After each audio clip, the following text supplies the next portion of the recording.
So hey guys, this is Jayant and welcome to programming simplified. So guys, इस video के अंदर हम dependency injection के बारे में देखेंगे।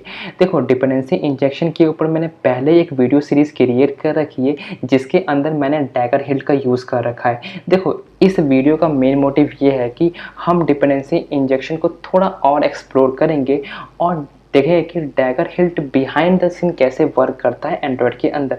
देखो, डिपेंडेंसी इंजेक्शन के अंदर हमारे दो वर्ड है। तो देखो, पहला क्या है डिपेंडेंसी का, देखो मतलब क्या होता है कि जब एक चीज़ किसी अनदर चीज़ पे डिपेंड हो जाती है ना, दैट इज कॉल्ड डिपेंडेंसी। देखो, मैंने यहाँ पर एक डेफिनेशन भी लिख रखी है, लाइक कि if I say we are relying too much on mobile phones that means we are dependent on them.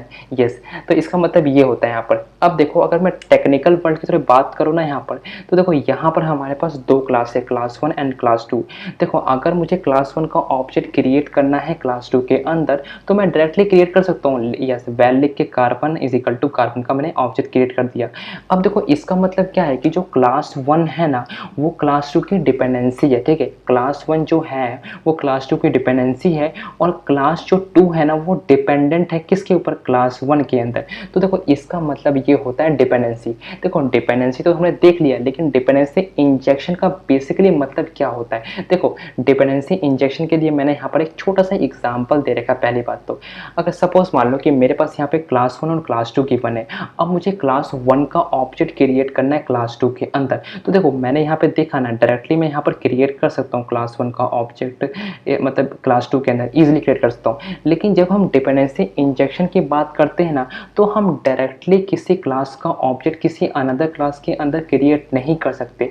Because dependency injection ये कहता है कि अगर आपको किसी क्लास का ऑब्जेक्ट किसी अनदर क्लास के अंदर क्रिएट करना है ना, तो आप डायरेक्टली क्रिएट नहीं कर सकते, आपको किसी एक्सटर्नल सोर्स पे डिपेंड होना पड़ेगा। तो देखो, करता यहाँ पर क्या है कि हमें जो ये क्लास 1 का जो ऑब्जेक्ट है ना, क्लास 1 कहेगा ना किसी एक्सटर्नल सोर्स से। एक्सटर्नल सोर्स कुछ भी हो सकता है, लाइक कोई क्लास हो सकता है, कोई एक्टिविटी, यहाँ पे कुछ भी हो सकती है पहली बात तो क्लास 1 ये कहेगा ना किसी एक्सटर्नल सोर्स से कि भाई आप मेरा ऑब्जेक्ट प्रोवाइड का मतलब क्रिएट करके अपने पास रख लो, और जिसको भी नीड होगी उस ऑब्जेक्ट की आप उसको प्रोवाइड करवा देना। ठीक है, तो देखो, अगर मैं डेफिनेशन की बात करूँ डिपेंडेंसी इंजेक्शन की यहाँ पर, तो देखो सिंपल यहाँ पे ये लिखा है कि transferring the task of creating the object to someone else, मतलब किसी और को देना ऑब्जेक्ट क्रिएट करने के लिए someone else and directly using the dependency is called dependency injection. तो देखो, डेफिनेशन में भी सेम ये लिखा जो मैंने अभी बताया।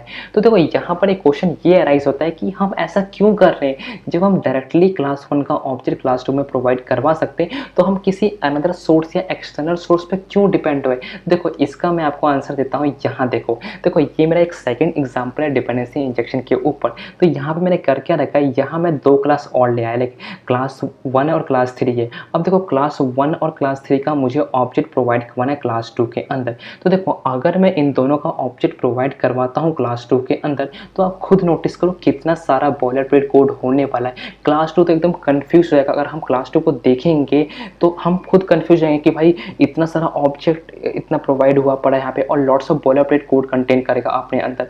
तो इसीलिए हम ऐसा नहीं करते। अगर सपोज मान लो कि मेरे पास और क्लासेज आ जाती है जिसका ऑब्जेक्ट मुझे प्रोवाइड करवाना है क्लास 2 के अंदर, तो यार हम उतनी टाइम ऑब्जेक्ट क्रिएट करने बैठेंगे तो ऑफकोर्स यार लॉट्स ऑफ बॉयलरप्लेट कोड होने वाला है और हमारा कोड जो है क्लीन बिल्कुल दिखेगा नहीं। दैट्स द रीजन हम डिपेंडेंसी इंजेक्शन को यूज़ करते हैं। अब देखो, करना हमको क्या है, क्लास 1 और क्लास 3 क्या बोलेंगे कि भाई एक्सटर्नल सोर्स मेरा ऑब्जेक्ट भाई अपने पास रख लो या क्रिएट करके अपने पास रख लो, और जिसको भी नीड होगी इस ऑब्जेक्ट की वो प्रोवाइड बस करवा दो, बस आप पे डिपेंड है सब कुछ यहाँ पे। तो इस तरीके से ये डिपेंडेंसी इंजेक्शन वर्क करता है। अगर मैं आपको एक रियल वर्ल्ड एग्जांपल दूँ ना गाइस, तो आप यहाँ पर खुद देखो रियल वर्ल्ड एग्जांपल देखो देता हूँ मैं आपको। सपोज मान लो कि आपके पास एक कार फैक्ट्री है, समझे, कार फैक्ट्री है जिसके अंदर आपको कार को असेंबल करना है। ठीक है, अब देखो, कार को असेंबल करने के लिए ऑफकोर्स आपको इंजन, व्हील और सीट तीनों की जरूरत पड़ेगी ऑफकोर्स। ठीक है, देखो आप एक कार, अब देखो अब खुद नोटिस करो यहाँ पर कि पहले अब एक ही कार फैक्ट्री के अंदर आप इंजन को मैन्युफैक्चर करो, व्हील को मैन्युफैक्चर करो और सीट को मैन्युफैक्चर करो। देन इनको मैन्युफैक्चर करने के बाद आप कार असेंबली यूनिट के अंदर ला के और एक कार को मैन्युफैक्चर कर रहे हो। अब देखो आप खुद आपने नोटिस किया ना कि कितना सारा काम एक ही फैक्ट्री के ऊपर हो चुका है। कार इंजन को भी क्रिएट कर रहा है, व्हील को भी और सीट को, तीनों को ये मैन्युफैक्चर करने का काम कर रहे हैं यहाँ पर। अगर हम ऐसा करते हैं तो यार एक ही चीज़ पे कितना सारा मतलब, एक तो कॉस्ट बढ़ जाएगी उसकी, उस फैक्ट्री की कॉस्ट बढ़ जाएगी, हाँ ये बहुत सारा, और एक टाइम की थोड़ी सी वो हो जाएगी। इसके वजह अब देखो हम क्या कर सकते हैं, इस देखो अभी हम कर क्या सकते हैं यहाँ पर कि हम ऐसा कर सकते हैं ना कि इंजन, व्हील और सीट को मैन्युफैक्चर करने के लिए ना किसी और कंपनी को बोल देंगे कि भाई आप इंजन, व्हील और सीट मैन्युफैक्चर करो, और एक बार वो मैन्युफैक्चर हो जाता है तो आप हमें प्रोवाइड करवा दो, सो दैट कि हम एक कार को मैन्युफैक्चर कर सके। तो देखो यहाँ पर सिंपल बात ये है ना कि इंजन, व्हील और सीट क्या है, यहाँ पर कुछ क्लासेस है, और जो इनका ऑब्जेक्ट जो है ना वो कोई और कंपनी प्रोवाइड करवाएगी, कोई और कंपनी क्रिएट करेगी, और एक बार क्रिएट हो जाता है ना तो हमको वो कार फैक्ट्री के अंदर प्रोवाइड करवा देगी। तो देखा आप इंजन, व्हील और सीट को डायरेक्टली इस असेंबली यूनिट के अंदर पास नहीं कर रहे, ये खुद मतलब ये कार फैक्ट्री जो है ना ये इन तीनों को इनका ऑब्जेक्ट ये तीन क्रिएट नहीं कर रही।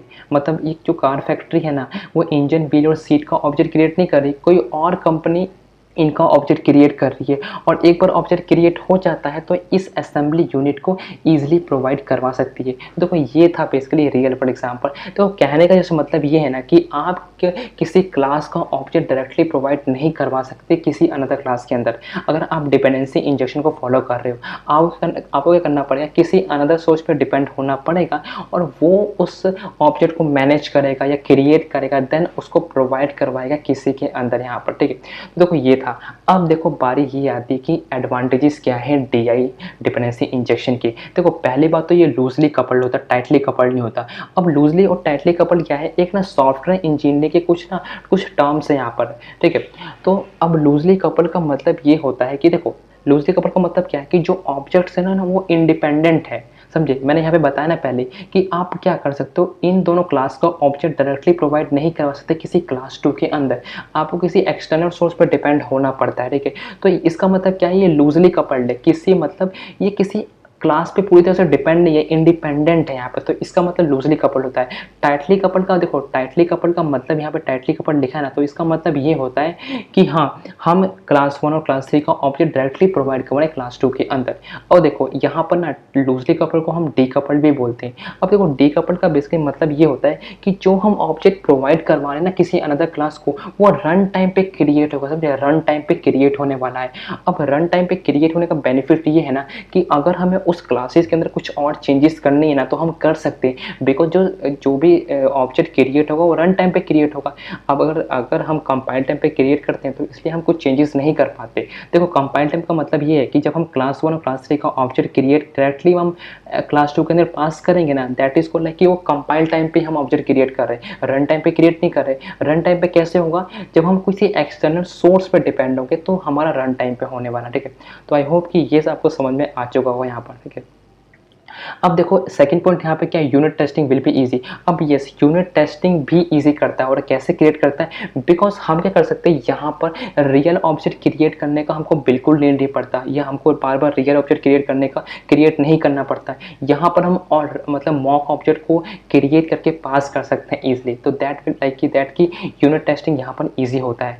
अब थर्ड पॉइंट यहाँ पर क्या है कि रीयूज करता है कोड को और लेस वल्नरेबल कोड होता है, ये कि जो कि बहुत मोस्ट इंपॉर्टेंट यहाँ पर रहता है कि हाँ कोड भी मतलब कोड को भी रीयूज़ कर लेता है और लेस बॉयलरप्लेट कोड होता है यहाँ पर। तो that is the advantages of DI. देखो अगर डिसएडवांटेजेस की बात करूँ तो डिसएडवांटेज बेसिकली इसकी कुछ होती नहीं है, बट हाँ डिसएडवांटेज ये है ना कि थोड़ा सा मतलब लोगों को डिफिकल्ट लगता है कि हाँ डिपेंडेंसी इंजेक्शन भाई थोड़ा बड़ा टॉपिक है, यहाँ पे हो नहीं पाएगा लर्निंग। तो लर्निंग कर्व थोड़ा सा इसका डिफिकल्ट है, मतलब थोड़ा सा बहुत ही लाइक स्टीप लर्निंग कर्व है यहाँ पर।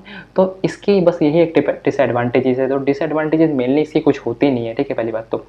और देखो अगर मैं फ्रेमवर्क की बात करूँ, मतलब देखो डिपेंडेंसी इंजेक्शन बेसिकली हम दो तरीके से करते हैं, एक तो मैनुअली करते हैं और एक हम ऑटो करते हैं, या किसी फ्रेमवर्क या किसी लाइब्रेरी पर डिपेंड होते हैं जो ऑटोमेटिकली अब सारा काम अपने आप ही करता है यहाँ पर। लेकिन देखो हम यहाँ पे मैनुअली भी देखेंगे और किसी फ्रेमवर्क के ऊपर भी, फ्रेमवर्क के थ्रू भी करने वाले हैं। देखो हम यहाँ पे डैगर हेल्ड का यूज़ करेंगे for the dependency injection in upcoming videos के अंदर। देखो हमारे पास बेसिकली बहुत सारे होते हैं, डैगर हेल्ड हो गया, कॉइन, डैगर 2 और कोडिन होता है, ये मोस्ट पॉपुलर है बेसिकली डिपेंडेंसी इंजेक्शन फ्रेमवर्क के एंड्रॉयड के अंदर।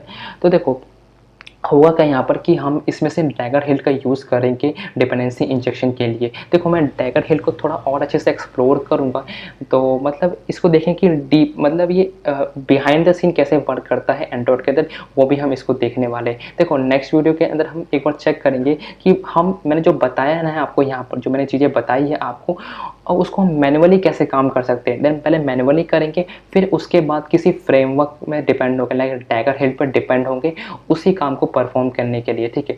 तो आई होप गाइस कि थोड़ा सा क्लियर हुआ होगा, मतलब थोड़ा और डीपली क्लियर हुआ होगा कि डिपेंडेंसी इंजेक्शन हम क्या होता है और हम क्यों यूज़ करते हैं, ठीक है।